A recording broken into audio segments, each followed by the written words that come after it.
Lucas capítulo 24, versículos 50 hasta el versículo 53. Voy a dar lectura a la palabra del Señor. Y los sacó fuera hasta Betania, y alzando sus manos los bendijo. Y aconteció que bendiciéndolos se separó de ellos y fue llevado arriba al cielo. Ellos, después de haberlo adorado, volvieron a Jerusalén con gran gozo y estaban siempre en el templo alabando y bendiciendo a Dios. Amén.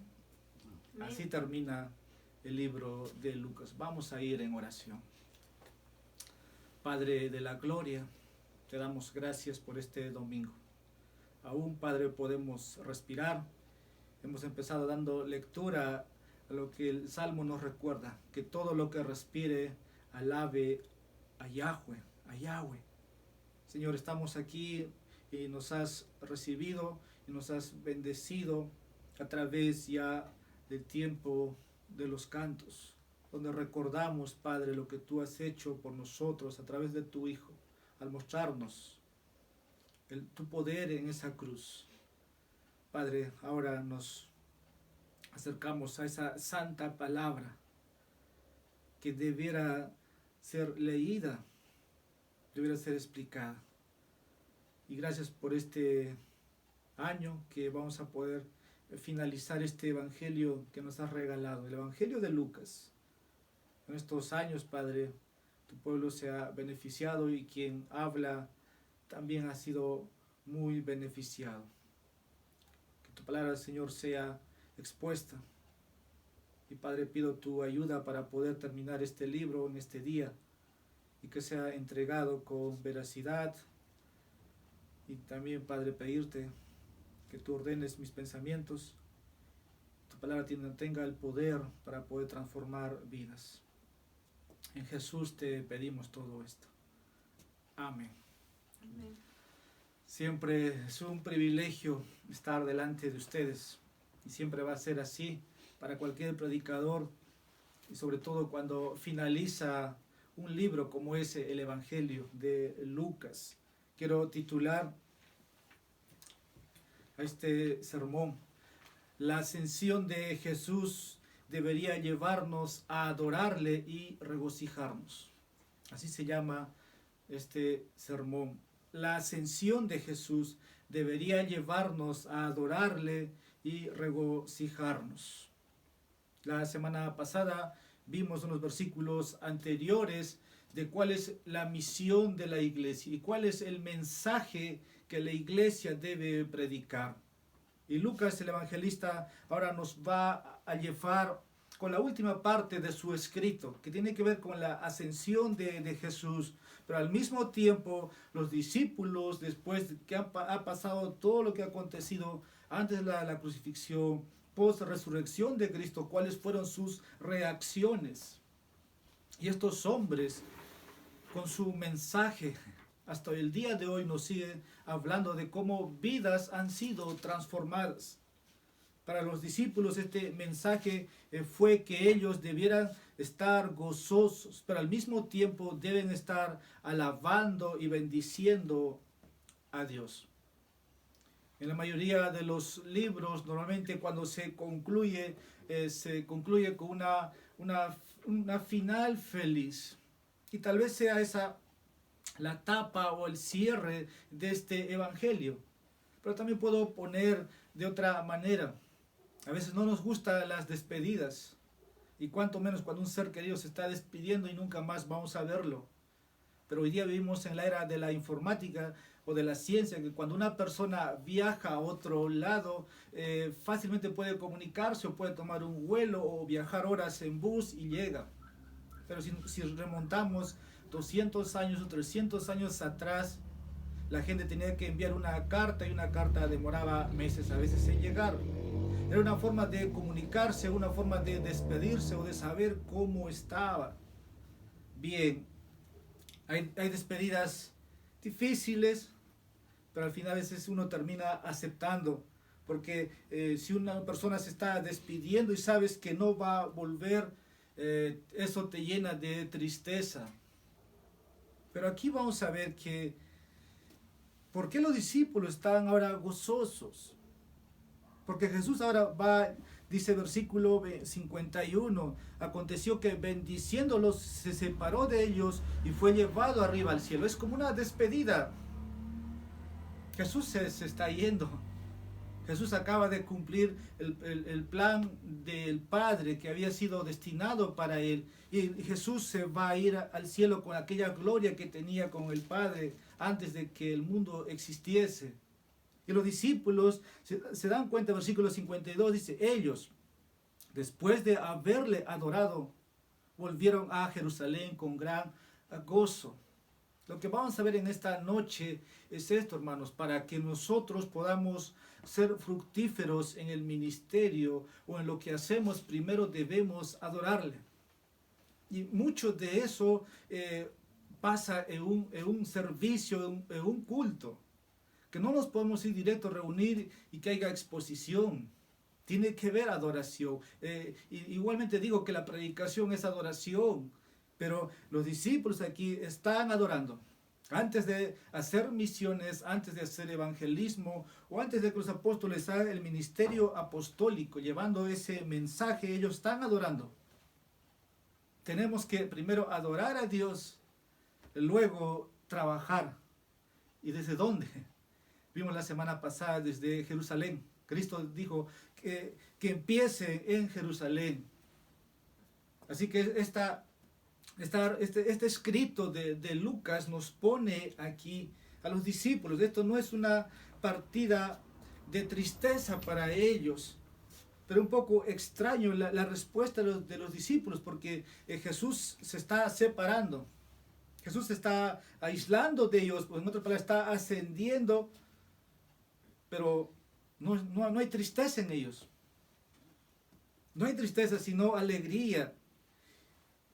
Ahora nos podemos remontar cuando empezamos esta serie y leíamos en Lucas capítulo 2 versículo 10 respecto a lo que Lucas nos dijo del nacimiento de Jesús. Lucas pone que eran buenas noticias de gran gozo y para todas las personas.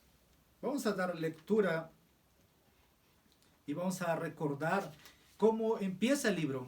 Con alegría. ¿Y cómo termina el libro? Con alegría en regocijo. Lucas capítulo 2, versículo 10 dice, pero el ángel les dijo, no temáis, porque he aquí os doy nuevas de gran gozo que será para todo el pueblo. El libro de Lucas se abre de esa manera, con gran gozo. ¿Y cómo termina Lucas? Con gozo. Con gozo. Ahora Lucas nos deja este pensamiento para que nosotros al venir a este libro una y otra vez podamos reflexionar de que eran buenas noticias.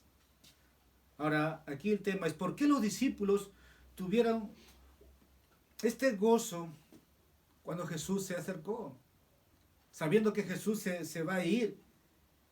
Y esta es la pregunta.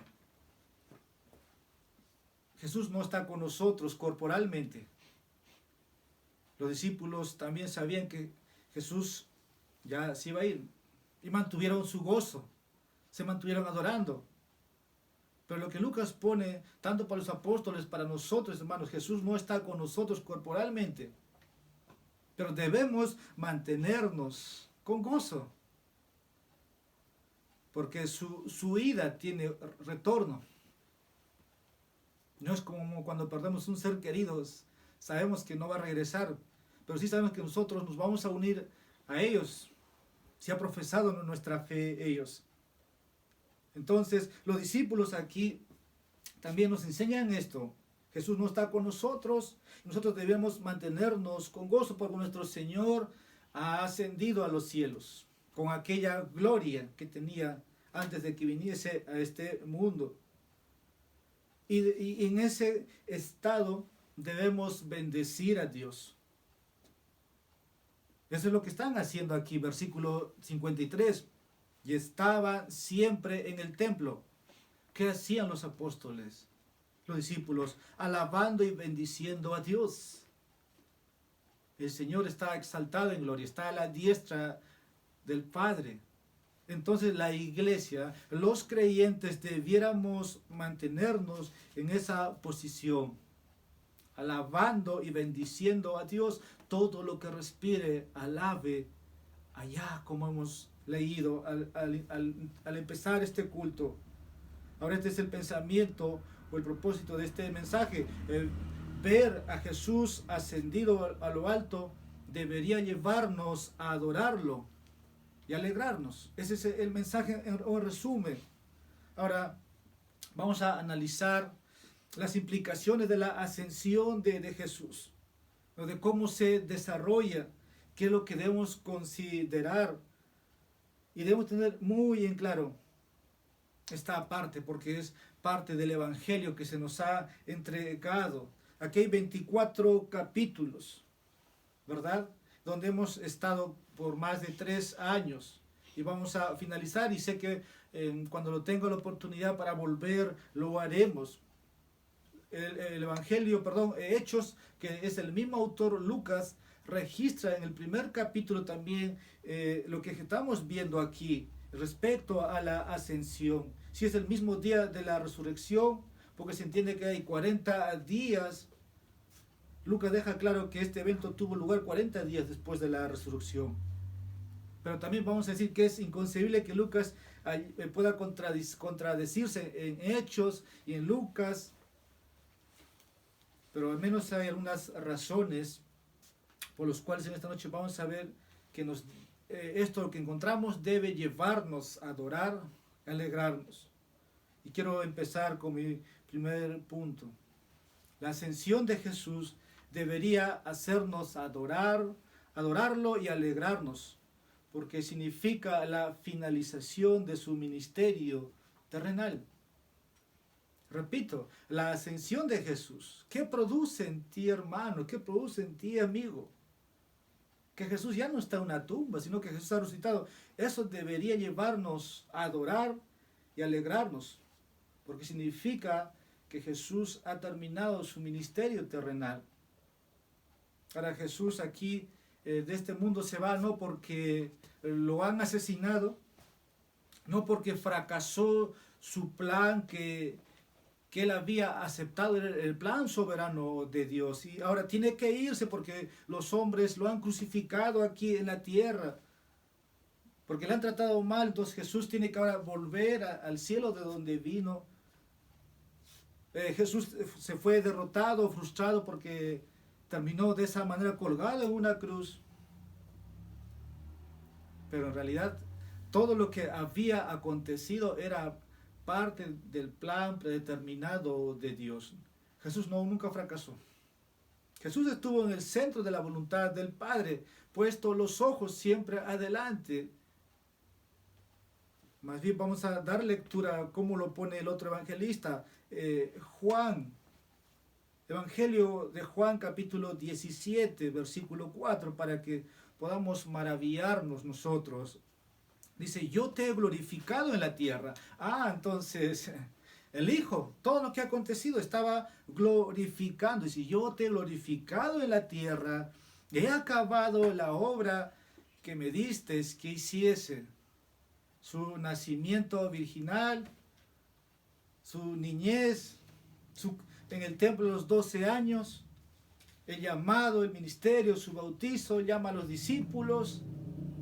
Los últimos 3 años y medio del ministerio de Jesús fue para glorificar a Dios. Cristo dice, yo te he glorificado en la tierra, he acabado la obra que me diste que hiciese. Entonces ahora Jesús tiene que ascender. Jesús no es un fracasado. Jesús no fue frustrado, nunca. Por más que los hombres hicieron lo que hicieron. Incluso la noche antes de su muerte, Jesús dijo a sus discípulos, en el capítulo 16, versículo 28, mismo evangelio, salí del Padre y he venido al mundo. Escuche lo que sigue. Otra vez dejo al mundo y voy al Padre. Nos preguntamos cuál fue el trabajo como Juan lo pone. ¿Cuál fue la obra que Jesús vino a este mundo a realizar? Es una pregunta. Ahí creo que nadie tiene que especular. Nosotros lo tenemos en las Escrituras. ¿Cuál fue la obra que Jesús vino a hacer? Porque hablamos de lo que Jesús hizo, ¿no? De su persona y de su obra. Como persona era un ser divino, era Dios y era hombre. Pero su obra, ¿qué vino a hacer Jesús a este mundo?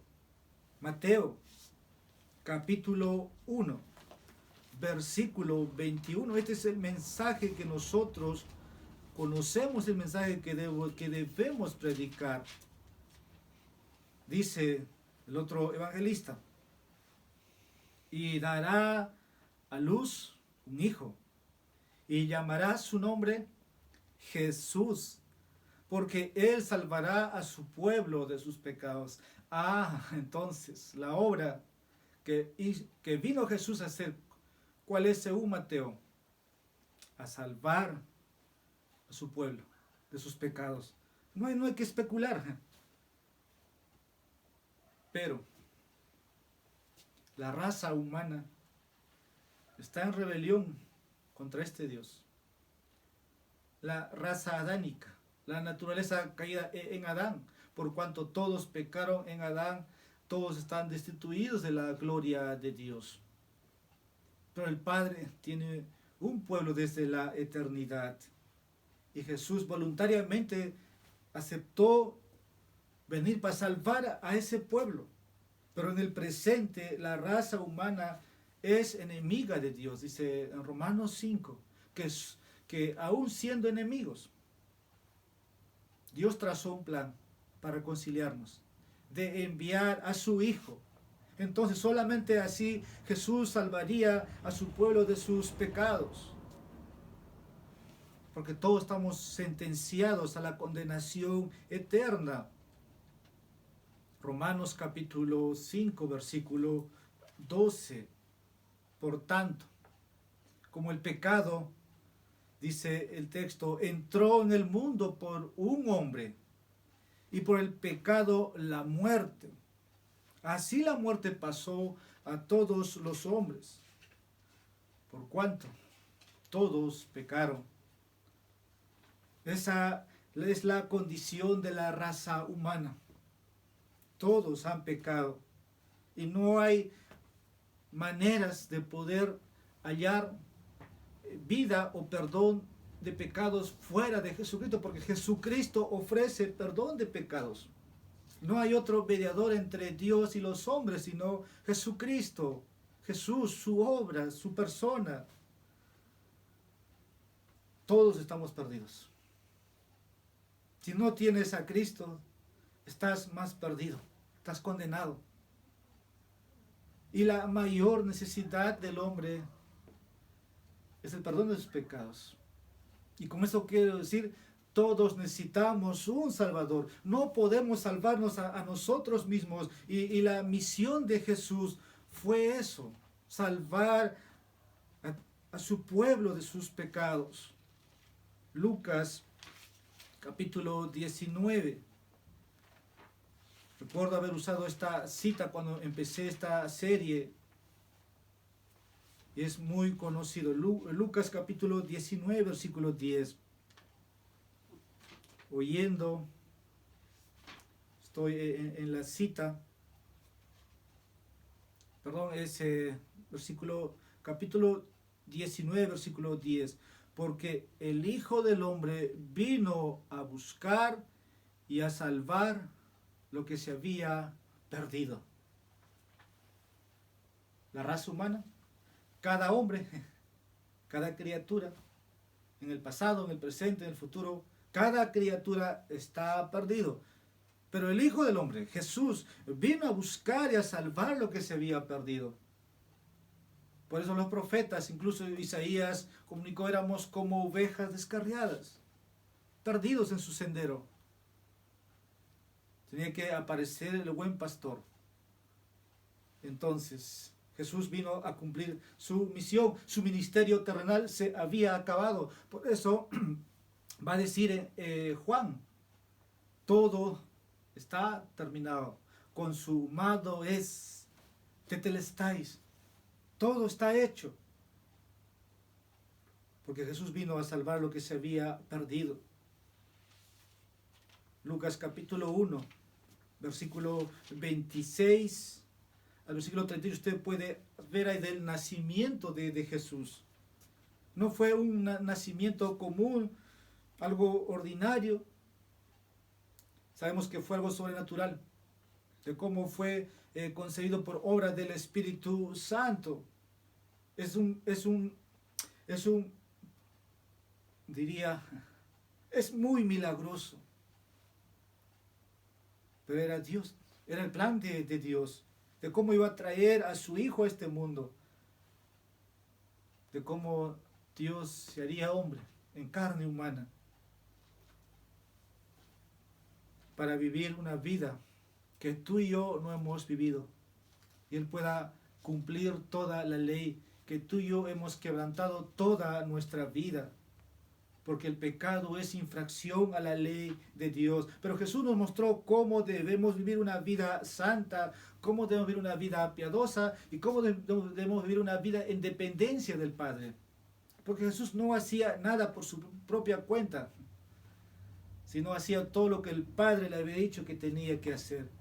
Estaba sujeta en oración, nada hacía sin orar, siempre dependiente del Padre. Jesús nos mostró cómo deben vivir los hombres, los jóvenes, cómo deben vivir las mujeres. Eso fue en su nacimiento, su ministerio, y al final en su muerte en la cruz. Él pagó por nuestros pecados. Por eso cantábamos el poder de la cruz. La tierra tembló, el sol se oscureció.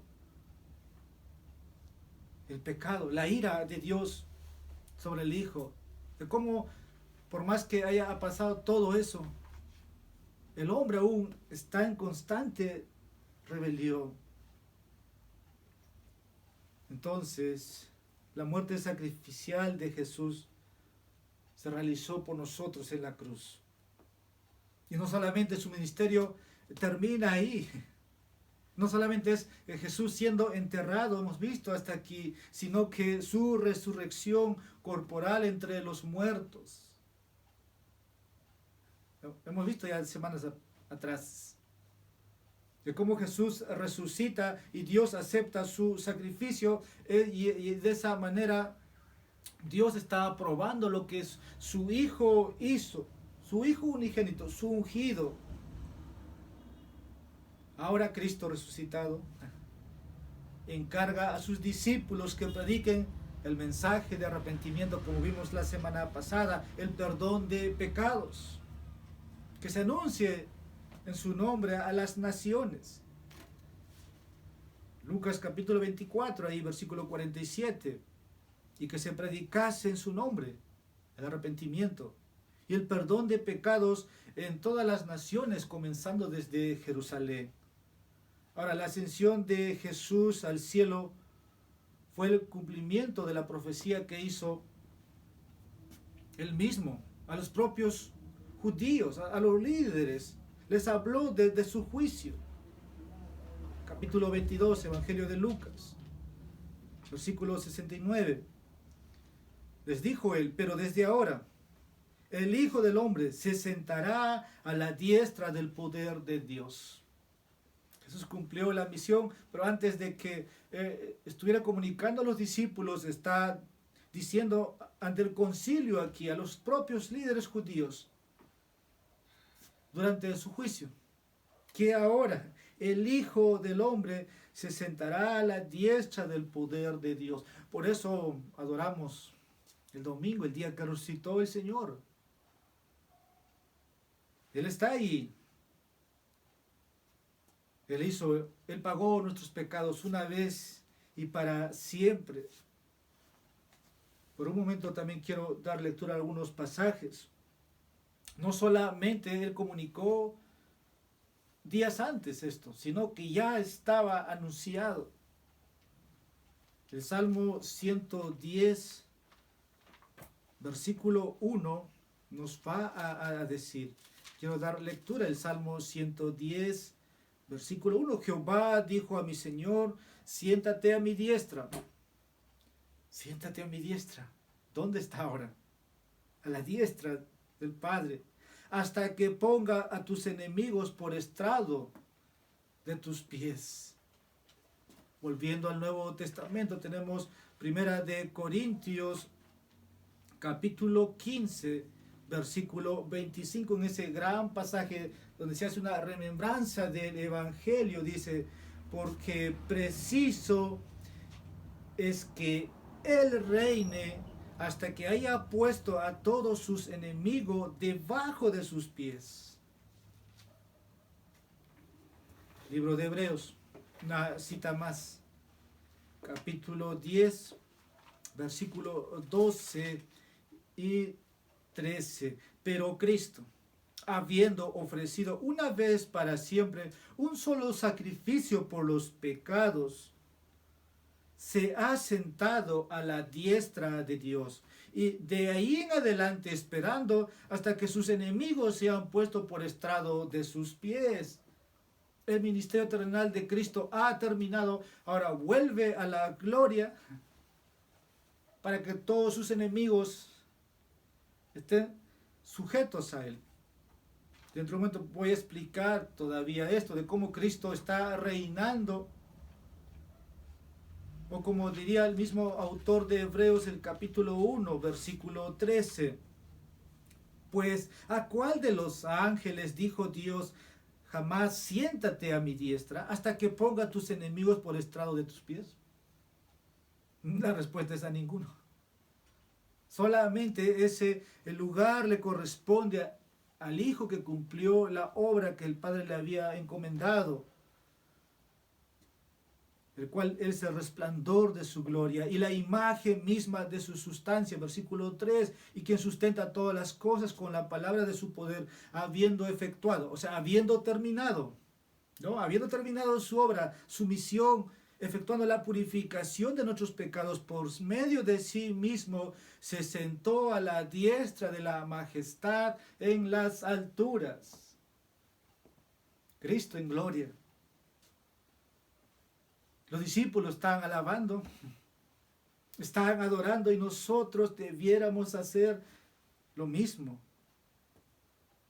Su trono es un trono de justicia, de equidad. Versículo 8, más del Hijo dice, tu trono, oh Dios, por los siglos, por el siglo del siglo, cetro de equidad es el cetro de tu reino.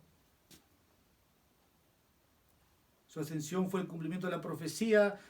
Jesús, el Dios eterno, también tomó, hermanos, carne humana para nuestra salvación. Ahora, el hecho que ahora está ascendiendo, sentado a la diestra del Padre, nos muestra que cumplió su misión. Todo está hecho. Eso debería llevarnos ¿a quién? A que desbordemos de adoración, que contemplemos. Hermanos, es un disfrute, es un deleite el día del Señor.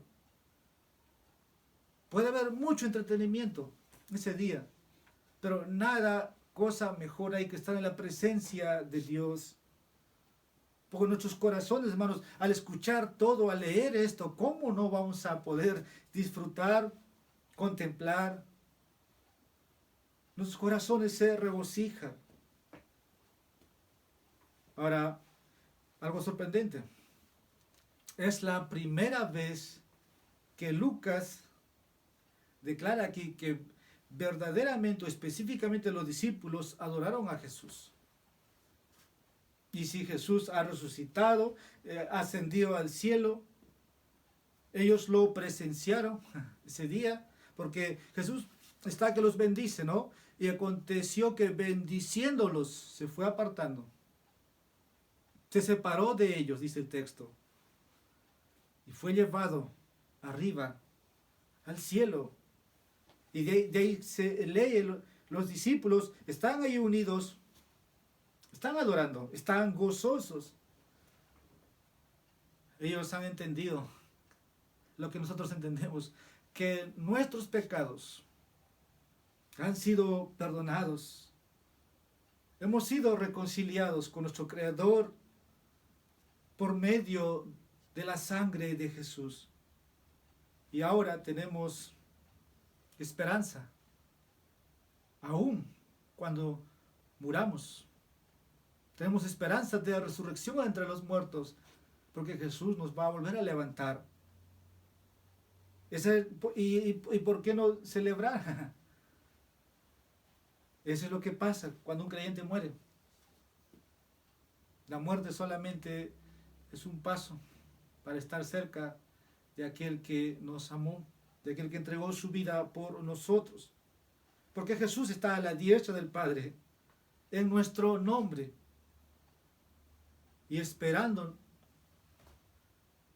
¿qué, hermanos? La iglesia, su retorno, Él va a venir en poder y gloria.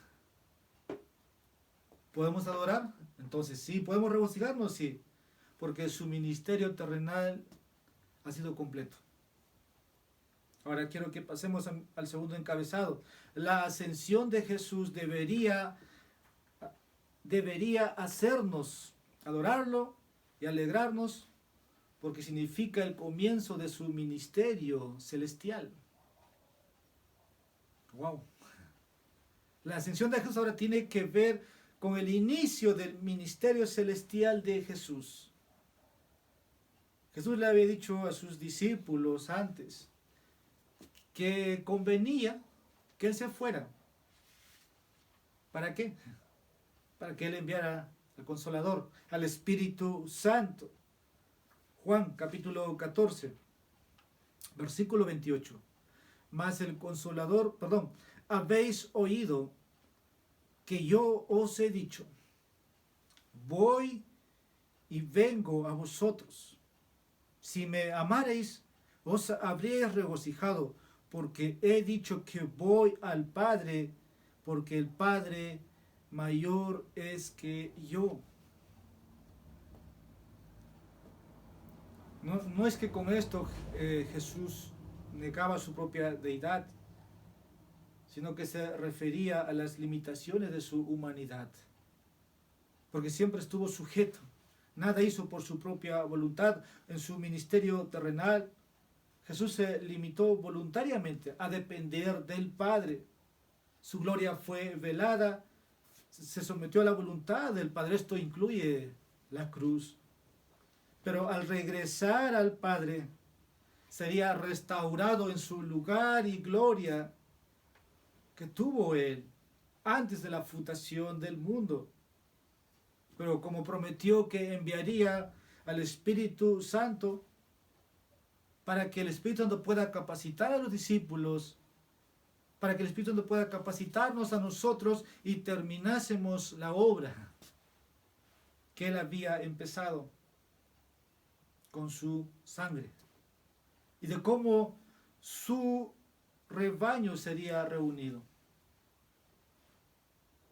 Ahora, hay muchos aspectos del ministerio celestial de Jesús. Voy a mencionar algunos. Primero, la ascensión de Jesús reanudó su glorificación con su Padre. Repito, la ascensión de Jesús reanudó su glorificación con su Padre. ¿Por qué lo digo? Porque Juan lo pone en el capítulo 17, versículo 5 de esta manera. Ahora pues, Padre, glorifícame tú al lado tuyo con aquella gloria que tuve contigo antes de la fundación del mundo que fuese.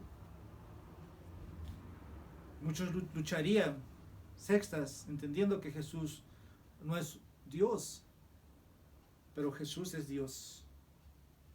Y aquí Jesús oró antes de su crucifixión, pero de esa manera Jesús está afirmando ser preexistente con Dios y uno con Dios en gloria, poseyendo la misma esencia, la misma naturaleza.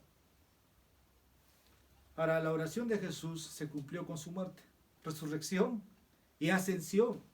Pedro, Santiago y Juan tuvieron una visión breve de la gloria de Dios. Eran los discípulos más cercanos y se acuerdan esa parte o escena de en el monte de la transfiguración, de esa gloria. Pero ahora Jesús, de ese estado de humillación, ha sido restaurado a esa gloria inaccesible que solamente le pertenece a Dios. Más adelante, en Apocalipsis, Juan, otro discípulo de Jesús, o el discípulo más joven, tuvo una visión de Jesús, de su gloria. Apocalipsis capítulo 1, versículos 12 al 16, lo voy a dar lectura rápidamente. Y me volví para ver la voz que hablaba conmigo, y vuelto, dice, vi 7 candeleros de oro. Y en medio de los 7 candeleros a uno semejante al Hijo del Hombre, vestido de una ropa que llegaba hasta los pies y ceñido con el pecho con un cinto de oro. Su cabeza y sus cabellos eran blancos, como blanca lana, como nieve, sus ojos como llama de fuego, y sus pies semejante al bronce bruñido, refulgente como en un horno, y su voz como estruendo de muchas aguas. Tenía en su diestra 7 estrellas, de su boca salía una espada aguda de 2 filos, y su rostro era como el sol cuando resplandece en su fuerza. Este es glorioso, la descripción que hace Juan, y tiene que ver con Jesús en gloria. Cuando muchos hombres piensan que cuando van a ir al cielo, lo primero que les va a asombrar, les va a hacer maravillar, va a ser las calles de oro. No, Juan llega al cielo, o aparece en esa visión, no tiene ese deslumbre. No dice, hola Jesús, ¿cómo estás? Como nosotros podemos saludar. Qué bueno verte de nuevo, Jesús, te extrañé. No, cayó a sus pies como muerto. Una gloria que solamente pertenece a Dios, porque Dios habita, dice, luz inaccesible. Pero lo que le pertenece a los santos, dice Apocalipsis capítulo 5, versículo 13, y a todo lo creado que está en el cielo, y sobre la tierra, y debajo de la tierra, y en el mar, y a todas las cosas que en ellos hay, dice, oí decir, al que está sentado en el trono, y al Cordero, sea la alabanza, la honra, la gloria y el poder por los siglos de los siglos. Jesús en gloria, y los redimidos reconociendo su gloria. Al que se sienta en el trono, Jesús ascendió a lo alto y comparte la gloria con el Padre. Ahora, el hecho de que Jesús haya ascendido y esté a la diestra del Padre y que va a retornar en su gloria preencarnada, eso, hermanos, es de regocijo. Es su parte de su ministerio ahora celestial. Jesús ha retomado esa gloria. Nos llena de esperanza, como dije. ¿Y cuál es esa esperanza? Que nuestros cuerpos un día compartirán su gloria. ¿Eso no te alegra, hermano? Uno puede fantasear, imaginarse, pero compartiremos su gloria. Ese himno dice, cara a cara espero verle. O Pablo nos recuerda que somos transformados de gloria en gloria. Moisés quería ver la gloria de Dios y no pudo ver, solo vio un pedacito o la espalda, pero no podía ver. ¿Te imaginas compartir esa gloria? Jesús es el primer hombre en gloria y nosotros lo celebramos.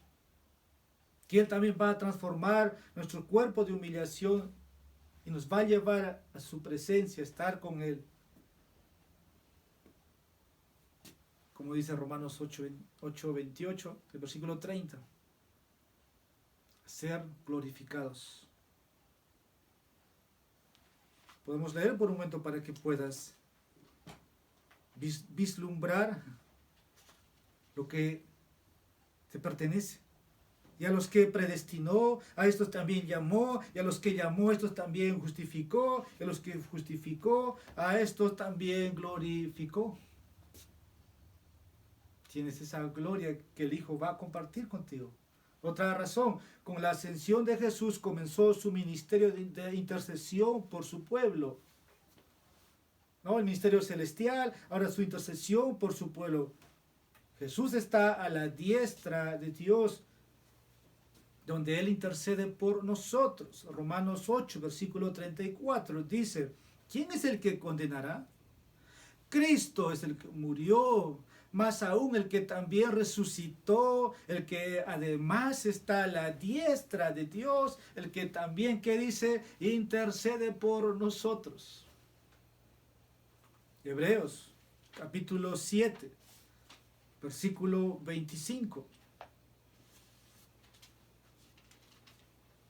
Su ascensión es a nuestro favor, porque Él intercede aún por nosotros. Dice Hebreos capítulo 7, versículo 25, por lo cual puede también salvar perpetuamente a los que por Él se acercan a Dios, viviendo siempre para interceder por ellos. Hermanos, qué alegría, qué gozo saber que Él intercede por mí ante el trono celestial, como acabamos de cantar. Ante el trono celestial, Él intercede hoy por mí. Gran sacerdote es Jesús, quien vive por los siglos de los siglos y que puede salvar a aquellos que se acercan.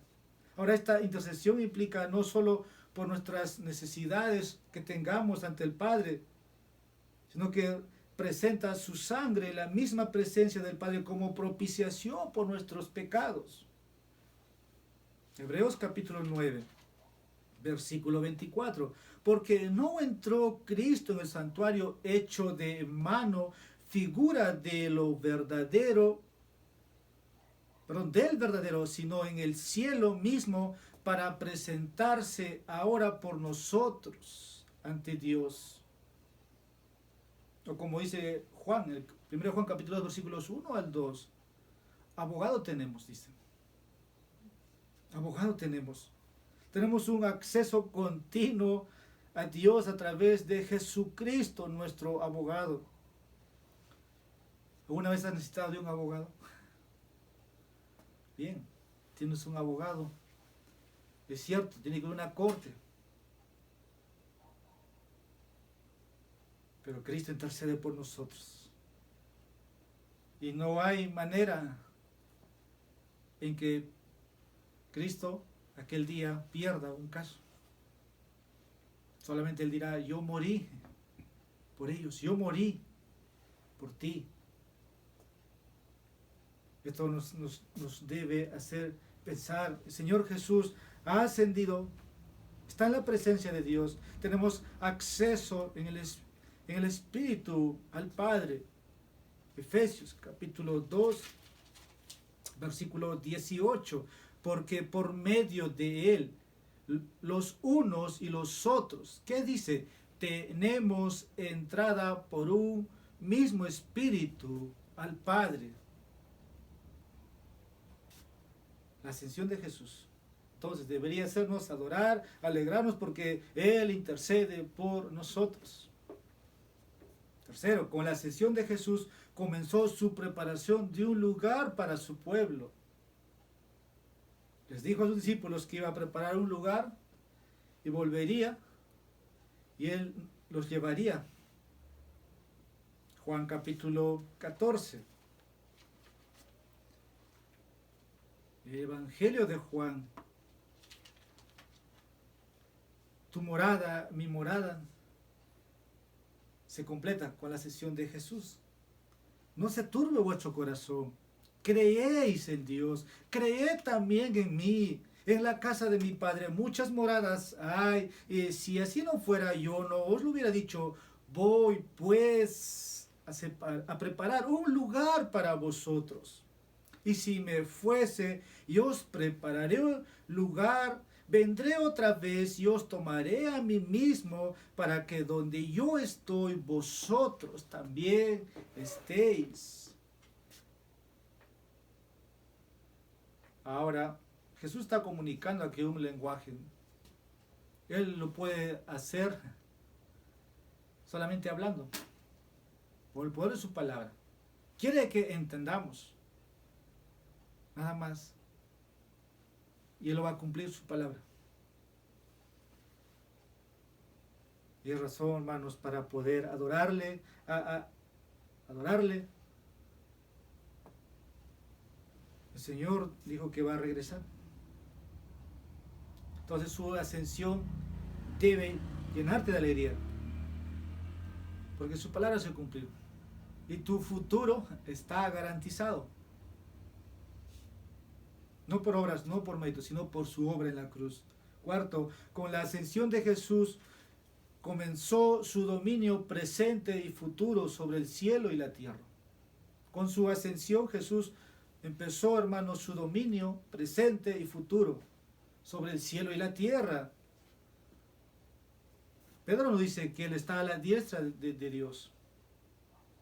Vamos a dar lectura. Primera de Pedro, capítulo 3, versículo 22. Dice la palabra de Dios: quien habiendo subido al cielo está a la diestra de Dios, y a Él están sujetos, que dice, ángeles, autoridades y potestades. Ahora, en otra parte, Pablo dice que Jesús está sentado a la diestra de Dios en lugares celestiales, muy por encima de todo gobierno, autoridad, poder y dominio. Eso puede usted leerlo en Efesios capítulo 1, versículo 20 al 22. Pero en un sentido, también hay que ser claros, como dice Primera de Corintios, aún no están sujetas todas las cosas a Él. 1 Corintios capítulo 15, versículo 27 y 28. Hemos leído el Salmo 110, versículo 1, o Hebreos capítulo 10, versículo 3. Su reino es tanto presente como futuro. ¿Por qué lo digo? Porque en el presente, hermanos, sus enemigos aún no están todos sujetos a Él. Pero cuando venga de nuevo en poder y gloria, conquistará a cada enemigo y reinará por los siglos de los siglos, para que toda lengua profese que Jesús es el Señor, en los cielos y debajo de los cielos. Con la ascensión de Jesús, hermanos, el resultado de la ascensión de Jesús también tiene que ver con el derramamiento del Espíritu Santo sobre su pueblo. Porque si Jesús no se iba, porque Jesús dijo, os conviene que me vaya. Entonces, su ascensión es para que los discípulos fueran vestidos o investidos del poder de lo alto, lo que vimos la semana pasada. Y es nuestra realidad de nosotros. No podemos hacer lo que hacemos humanamente. En Juan capítulo 16, versículo 7, nos dice esto. Voy a dar lectura. Evangelio de Juan, capítulo 16, versículo 7. Pero yo os digo la verdad, os conviene que yo me vaya, porque si no me fuera, el Consolador no vendrá a vosotros, mas si me fuere, os lo enviaré. Es que cuando se fue, cuando se está apartando ahora, cuando ya está ascendido. Solo así todos seríamos capacitados para la obra del ministerio, para que los apóstoles hagan lo que hicieron y lo que nosotros vamos a hacer, llevando las buenas nuevas. Ellos partieron de Jerusalén y nosotros estamos en el mundo, en nuestro Jerusalén, hasta los confines de la tierra. Efesios capítulo 4, versículo 8. Por lo cual dice, subiendo a lo alto, llevó cautiva la cautividad. Y dice, y dio dones a los hombres. Cuando Jesús ascendió, el Espíritu Santo repartió dones también. Y es lo que nos dice. ¿Para qué? Para la edificación de la iglesia, para el cuerpo de Cristo. Versículos 11 al 16, mismo capítulo. Por eso los discípulos podían regocijarse. Jesús ahora está ejerciendo un ministerio celestial. Ha derramado su espíritu sobre su pueblo. Y eso, hermanos, debe ser por la razón de nuestra adoración. Ya para ir finalizando, la ascensión de Jesús debería hacernos adorarlo y alegrarnos, porque significa, hermanos, el comienzo de nuestro ministerio como sus embajadores o representantes aquí en la tierra. La iglesia empezó con 12 representantes, 12 ministros, pero hoy día hay muchos ministros, muchos pastores, muchos siervos de Dios. Ahora, ¿por qué Jesús no llevó a sus discípulos cuando Él se fue al cielo? Alguien puede preguntar. ¿Por qué no se llevó a los 12? No, la respuesta es sencilla. Porque tenían un trabajo que hacer aquí. Como vimos la semana pasada, la misión de la iglesia tiene que ver con los 12. La iglesia empezó con los 12. Entonces Jesús no se llevó a los discípulos para que en su nombre se predique, se anuncie. Y esa es nuestra misión, predicar el mensaje de arrepentimiento, del perdón de pecados a todas las naciones, como dice ahí versículo 47, comenzando desde Jerusalén. Y ellos lo han hecho. Cuando el Espíritu Santo vino, y de esa manera empezó todo. Y ahora nosotros como representantes o como embajadores o ministros de Cristo debemos tener su bendición para hacer la obra que estamos haciendo. Y nuestro texto termina así. Si Jesús no bendecía a los discípulos y el ministerio que iban a realizar, no hubiera habido frutos. Entonces, tú y yo necesitamos, como sus representantes,